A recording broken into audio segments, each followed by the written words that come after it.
Assalamualaikum warahmatullahi wabarakatuh. Apa kabar sobat-sobat semuanya? Oke, mari kita lanjutkan saja ceritanya. Bab 979 Rumah Ningxi. Jangan khawatir, Ji Fei pasti mati di sini. Nada bicara Duan Zizu yang lembut membuat jantung Wu Dongfeng berdebar-debar.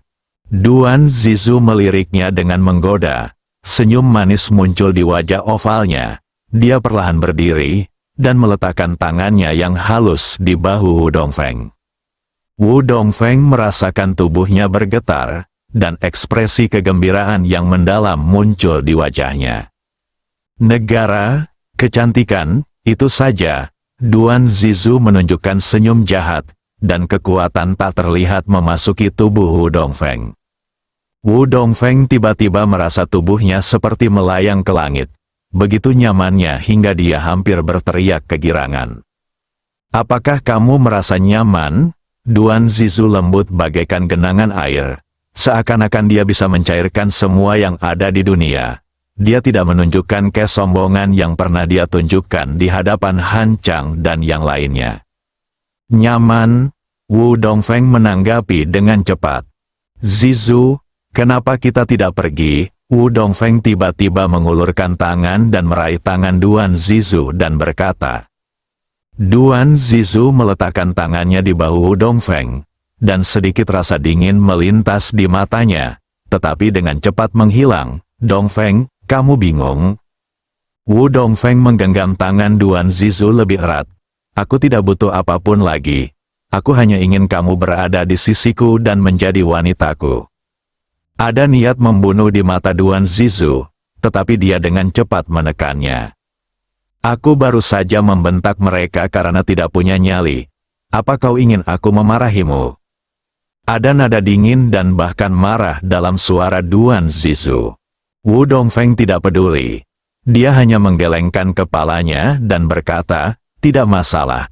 Dalam hatiku, selama aku bisa hidup dan bersamamu, aku bisa melepaskan segalanya." Wu Dongfeng, ingatlah ini, aku, Duan Zizu, tidak menginginkan seorang pecundang. Jika aku membutuhkan seorang pecundang, aku tidak akan bersamamu. Duan Zizu menarik tangannya dan berjalan ke samping. Wu Dongfeng merasa cemas dan segera berdiri. "Zizu, aku mencintaimu." "Mendengus, mencintaiku?" "Ya, tentu saja aku mencintaimu." "Oh," Duan Zizu terkekeh sinis. "Kau tahu kan apa tujuan Ji Fei ke sini?" Wu Dongfeng terdiam sejenak, tentu saja dia tahu. Duan Zizu tidak berhenti, dan melanjutkan, "Ji Fei datang ke sini untuk membunuhku demi membangun kembali jiwa Li Ruoxi. Dan kau benar-benar ingin membawaku pergi. Kemana harus melarikan diri? Apakah kau harus bersembunyi selama sisa hidupmu? Apakah kau tidak memiliki darah Ji Fei? Apakah kau masih seorang pria?" Wajah tua Wu Dongfeng memerah. Dia membuka mulut beberapa kali namun tidak berkata apa-apa. "Wu Dongfeng, ingatlah misimu. Jika suatu hari kamu gagal memenuhi misimu, bukan lagi Ji Fei yang akan memburumu." Duan Zizu berkata demikian lalu berbalik untuk pergi. Wu Dongfeng berdiri di sana. Dahinya berkeringat dan telapak tangannya basah. Kehidupan yang nyaman di masa lalu telah membuatnya lupa diri dan kehilangan kendali. Omelan Duan Zizu tadi akhirnya membuatnya terbangun. Dia hanya pion, fungsi bidak catur adalah menjadi bidak catur. Setelah beberapa lama, Wu Dongfeng tiba-tiba mengepalkan tangannya dan melihat keluar. "Ji Fei, kamu datang ke rumah Ningxi hanya untuk mati." Dia berbalik dan keluar, sudah penuh dengan semangat juang. Pada saat ini, Ji Fei dan beberapa orang lainnya sudah berkendara ke Ningxi Mansion. Ningxi Fu adalah kota pinggiran yang terletak di timur Laut Sikang. Karena seorang pangeran Manchu pernah tinggal di sini, kota ini diberi nama Ningxi Fu sesuai dengan gelarnya, Raja Ningqi. Rumah Ningxi dikelilingi oleh kawasan pemukiman, dan di bagian tengahnya terdapat rumah besar seorang pangeran Qing, yang juga merupakan objek wisata. Sekarang adalah puncak musim turis. Jadi ada banyak turis, mobil-mobil diparkir di mana-mana dan orang-orang terus datang dan pergi. Ji Fei duduk di dalam mobil dan memandang ke kejauhan. Di belakang Ningxi Mansion terdapat deretan gunung. Yang satu bertumpuk di atas yang lain, seolah-olah saling bersandar, berlapis-lapis. Jika dihitung dengan cermat, sebenarnya ada 9 gunung, seperti 9 cincin yang saling terhubung untuk membentuk penyangga yang kuat. Di kedua sisi gunung, ada 2 sungai yang berasal dari puncak gunung, seperti 2 pita putih, melilit kedua sisi gunung, dan akhirnya bertemu menjadi 1 sungai di kaki gunung, mengalir ke kejauhan. Ketika Long Meiying melihat mereka telah tiba, dia masuk dan menemukan tempat parkir. "Berbaliklah," kata Ji Fei tiba-tiba. Dragon Phantom menginjak rem mendadak. Ledakan, kepala Long Qir membentur kursi belakang dengan keras. Aduh, dia masih makan keripik kentang, mengusap kepalanya dengan tangannya, dan menatap Long Meiying dengan wajah marah. Hantu naga menunjukkan rasa malu di wajahnya. "Maaf, perintah Tuan terlalu terburu-buru." Long Meiying memiliki kesan yang baik tentang Long Qir. Jika dia tidak begitu cerdik dan menyelamatkannya dari Tong Tiambo, dia tidak akan tahu apakah dia masih hidup atau sudah mati. Ada 2 orang dengan nama keluarga yang sama, jadi mereka mengira Long Qir adalah saudara perempuan mereka. Ji Fei melirik Long Qir dan berkata, "Kamu makan setiap hari, apakah kamu tidak takut menjadi gemuk?" "Kakak Ji Fei, apa maksudmu?" Long Qir yang tadinya merasa sedikit sakit hati dan kesal, tiba-tiba matanya merah dan wajahnya tampak marah saat mendengar celaan Ji Fei. "Baiklah, ayo pergi." Ji Fei melambaikan tangannya, tidak mau bicara lagi. Naga hantu berbalik dan kembali dengan cara yang sama. Meskipun Bai Ruo dan yang lainnya tidak tahu alasannya, tidak seorang pun bertanya. Han Chang dan yang lainnya yang bersembunyi di kejauhan dan mengamati semuanya tercengang ketika melihat Ji Fei datang dan pergi. Apa yang sedang terjadi? Ketika Long Meiying berkendara ke jembatan tempat 2 sungai bertemu, Ji Fei meminta mereka untuk berhenti. Long Meiying menghentikan mobilnya. Ji Fei menatap sungai yang lebarnya lebih dari 10 meter. Air di dalamnya hanya selebar 3 meter, yang tidak banyak. "Kita istirahat saja di sini sebentar." Setelah mengatakan itu, dia keluar dari mobil sambil menggendong Li Ruoxi. Long Meiying dan beberapa orang lainnya keluar dari mobil. Ji Fei datang ke sungai dan membantu Li Ruoxi membersihkan wajahnya. Pandangannya jatuh pada wajah Li Ruoxi yang lembut, dengan sedikit kelembutan di matanya. Dia bahkan mengangkat tangannya untuk membelainya dengan lembut. Bai Ruo melihat pemandangan ini dan merasakan perasaan yang luar biasa di hatinya. Akhirnya, dia diam-diam memutuskan untuk melakukannya. Long Qir masih tidak berperasaan. "Long Meiying, aku masih lapar sekarang. Lompatlah ke air dan tangkap 2 ikan untukku." "Bagus, kita bisa memanggang ikan di sini." Setelah Long Meiying selesai berbicara, ia melepas pakaian dan sepatunya dan langsung masuk ke dalam air. Ia mengulurkan tangannya dan menangkap seekor ikan yang beratnya lebih dari 2 kilogram. Ketika Long Qir melihat ikan itu berjuang di tangan Long Meiying, dia bertepuk tangan dengan gembira. Melihat betapa mudahnya menangkap ikan, ia pun langsung menjadi senang dan berkata, "Aku juga ingin menangkap ikan." Long Meiying ingin pergi ke darat untuk memegang tangan Long Qir, tetapi dia langsung melompat masuk. Dengan bunyi keras, lelaki itu langsung tenggelam ke dalam air, terbenam di atas kepalanya, tanpa sempat meronta atau berteriak. Ke air panjang, Long Meiying dan Bai Ruo berseru tergesa-gesa saat melihat ini. Ketika Long Meiying baru saja masuk, tingginya hanya sebatas lutut semua orang. Long Qir, yang tingginya 1,6 meter, menghilang tanpa jejak. Ini sungguh aneh, Tepat saat Long Meiying hendak memasuki air, Ji Fei Teng berdiri dan berkata, "Jaga Ruosi." Ledakan, Ji Fei melompat ke dalam air. Bab 983 Wanita Hilang. Ji Fei ingin menyelamatkan orang, jadi dia melompat lebih cepat. Tapi begitu saya terjun ke dalamnya, rasanya sangat menyedihkan, bagaikan ada anjing yang merampas kotoran dari saya. Untungnya, daya apung air mencegah saya terjatuh parah.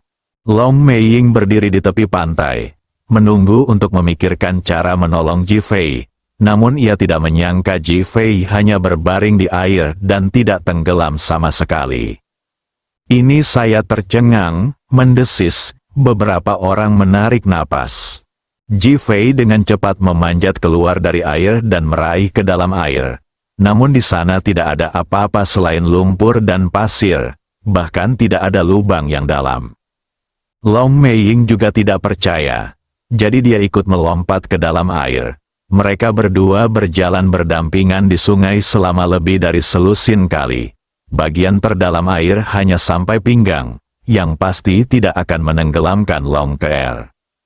Ini ketiganya saling berpandangan, semuanya sedikit bingung, dan bahkan tidak dapat mengetahui alasannya. Organ, 3 orang berseru pada saat yang sama. Ji Fei dan Long Meiying menahan napas bersamaan dan membenamkan kepala mereka dalam-dalam ke dalam air. Mereka berdua telah menerima pelatihan khusus dan dapat melihat dengan jelas apa yang ada di dalam air. Tetapi tidak ada apa-apa selain lumpur dan ikan yang berenang. Keduanya bahkan beberapa kali mengitari wilayah perairan dalam dan tidak menemukan sesuatu yang aneh. Setelah mencari lebih dari 10 menit, kedua pria itu melihat ke arah pantai. Akibatnya, keduanya terkejut lagi, Bai Ruo dan Li Ruosi juga hilang. "Usir harimau itu dari gunung," kata hantu naga dengan marah. Wajah Ji Fei sudah dingin dan gelap, tetapi dia tidak langsung marah. Sebaliknya, dia melihat sekeliling dan tidak ada jejak kaki di tanah. Keterampilan bela diri orang ini sangat tinggi, setidaknya setingkat Grandmaster. "Tuan, apa yang harus kami lakukan? Saya telah menjalankan banyak misi bersama Ji Fei, tetapi ini adalah pertama kalinya saya menghadapi situasi tragis seperti itu." Ji Fei kembali ke tepi pantai dan melihat sekeliling, tetapi tidak menemukan apapun. Akhirnya, wajahnya kembali tenang. "Mari kita tunggu." Long Meiying melihat sekelilingnya dan mulai merapikan pakaiannya. Aura pembunuh mulai mengalir dalam tubuhnya. Dia mendongak ke arah Ji Fei. "Tuan, mengapa Anda baru saja kembali? Mengapa Anda tidak langsung pergi ke rumah Ningxi?" Ji Fei melirik mobil yang melaju kencang itu dan berkata, "Ada begitu banyak orang di dalam. Jika terjadi konflik dengan aliansi bela diri, dan orang-orang yang tidak bersalah terluka, itu akan tidak adil bagi semua orang." Mendengar ini, Long Meiying terdiam. Setelah beberapa lama, dia berbicara lagi, "Apa yang harus kita lakukan sekarang? Orang ini seharusnya yang mengikuti kita. Dia mungkin bersembunyi di mobil kita." "Apa?" Long Meiying berseru dan mulai mencari di mobil dengan cepat. Tetapi setelah mencari cukup lama, dia tidak menemukan apapun. Ji Fei berdiri di sana dengan tenang tanpa bergerak, bahkan memejamkan matanya, tetapi inderanya terus mencari-cari di sekitarnya. Tiba-tiba Ji Fei membuka matanya dan senyum muncul di wajahnya. "Ada apa, Tuan?" tanya hantu naga di gunung rumah Ningxi. Setelah Ji Fei selesai berbicara, dia berbalik dan masuk ke dalam mobil, lalu mengambil sehelai rambut kastanye dari kursi belakang dan memegangnya di tangannya. Long Meiying tidak melihat tindakan Ji Fei, dia hanya mengangguk dan mengikuti di belakang. Keduanya kembali menyusuri jalan tanah menuju kaki gunung, lalu memarkir mobil di tempat yang tidak diperbolehkan untuk berkendara. Ji Fei membawa Long Meiying dan berjalan mendaki gunung. Long Meiying melihat Ji Fei berjalan dengan santai dan tanpa kewaspadaan. Dia sedikit bingung mengapa Ji Fei begitu ceroboh.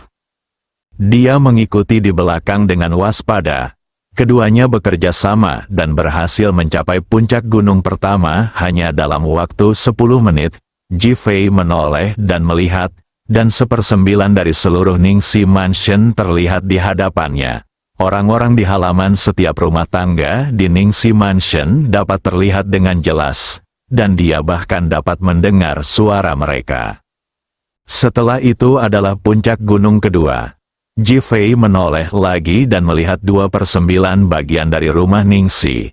Meskipun dia tidak dapat mendengar suara apapun saat ini, dia dapat melihat orang-orang bergerak di sekitar 1/9 bagian desa, dan jelas bahwa orang-orang ini menguasai seni bela diri. Ji-Fei mengangkat sudut mulutnya dan terus bergerak ke atas. Setiap kali dia mendaki gunung, dia bisa melihat lebih banyak desa. Ketika sampai di puncak gunung, Ji-Fei melihat ke bawah dan seluruh desa terlihat. Ini adalah desa yang berbentuk yin dan yang. Rumah Ningxi di tengahnya persis merupakan dua kutub yin dan yang, dengan sisi utara adalah yang dan sisi selatan adalah yin. Karena Ji-Fei terus menoleh ke belakang sepanjang jalan, Long Meiying juga menoleh ke belakang. Ketika dia melihat pemandangan berikut, dia terkejut dan segera menatap Ji-Fei. "Tuan, apa yang terjadi?" Ji-Fei menunjuk ke tempat mereka berada tadi. "Menurutmu di mana itu?" Long Meiying menoleh cepat. "Itulah tepian sisi yang cerah."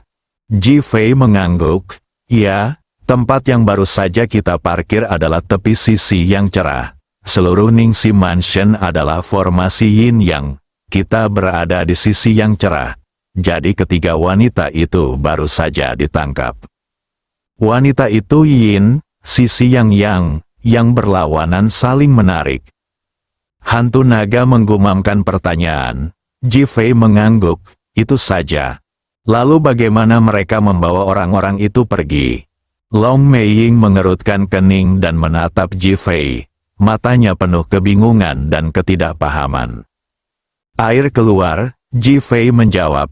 Ekspresi serius di wajah Long Meiying menjadi lebih intens, dan sorot matanya tak terbayangkan. Ji-Fei menunjuk ke tempat parkir di bawah dan berkata, "Seorang wanita baru saja menginap di mobil kita." "Mustahil," Long Meiying membantahnya dengan lantang dan langsung. "Dia yang menyetir sepanjang waktu, bagaimana mungkin ada yang tidak menyadarinya?" Ji-Fei tersenyum dan merentangkan tangannya. Long Meiying segera melihat rambut kastanya panjang di tangan Ji-Fei dan tidak bisa menahan diri untuk tidak terkesiap. Ini bukan milik siapapun. Ji-Fei mengangguk. "Ini milik wanita itu?" Long Meiying mengepalkan tangannya dan menatap Ji-Fei. "Tapi itu tidak mungkin. Bagaimana mungkin orang yang masih hidup bisa lolos begitu saja di depan kita berdua? Aku tidak bisa mengerti.